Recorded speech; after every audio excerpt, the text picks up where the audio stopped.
Years before Captain Sully and the Miracle on the Hudson, there was Captain Schornstheimer, and the miracle landing of Aloha Airlines Flight 243, after part of the plane ripped off in mid-air. Saturday marks 30 years since that incident.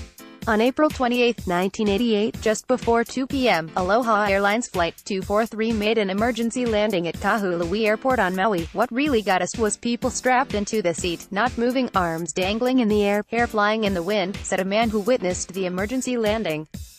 The top of the Boeing 737 was peeled back like a canned good, turning the plane into a convertible. Plane had left Hilo on the Big Island, and was heading to Honolulu on Oahu. When about 20 minutes into the flight there was what sounded like an explosion. I thought this was it because I thought we lost the pilot and everything because from my angle all I saw was sky, said a passenger. Then I looked to my other side, my right side, and no walls, and I looked at my feet and I noticed right next to my feet was an exposed area and I could see the ocean below me, said a passenger. I was working in my seat in the back of the Aloha Airlines and all of a sudden there was a loud noise. I heard an impact, looked up and saw the plane was falling apart in the front. I thought we were done, said a passenger. Flight attendant Clarabelle, CB, Lansing was sucked out of the plane.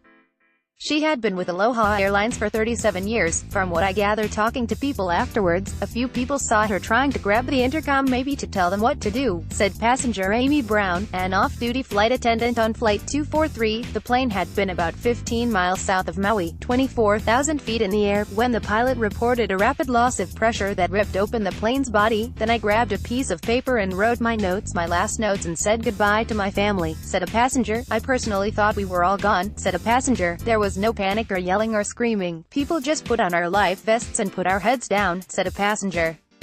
The plane landed at Kahului Airport about 10 minutes later. 60 people were taken to Maui Memorial Medical Center. Lansing's body was never recovered. The hearts of the entire Aloha Airlines family go out to those who are injured and their families, and in particular to the family of Mrs. Lansing, said Maurice Myers, Aloha Airlines president at the time. She was a very sweet lady, easy to work with, Brown said. She'll be very much missed. It's a terrible thing. The other 4 crew members survived, as well as all of the 89 passengers, thanks to Captain Bob Schornstheimer and First Officer Mimi Tompkins. The way the plane was and the way he landed it was so perfect. Just one mistake and the thing could have just broke right in half, said passenger Lapaka Brown. Skill played a big role, and luck also played a role in helping to avert a major disaster. It's no doubt a day people in Hawaii won't ever forget. For the cause of the accident, the National Transportation Safety Board said the probable cause was the failure of the Aloha Airlines maintenance program to detect cracks in the fuselage. The cracks were caused by metal fatigue, which is a term that was just recently brought up by the NTSB as part of the reason why a Southwest Airlines jet's engine blade broke off earlier this month.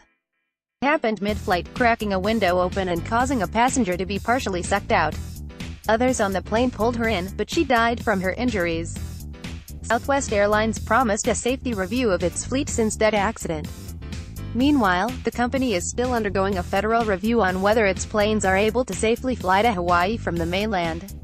The company announced on Thursday that it plans to fly to Lihue, Honolulu, Kahului, and Kona from its California Gateway City, but there was no mention of flying inter-island yet.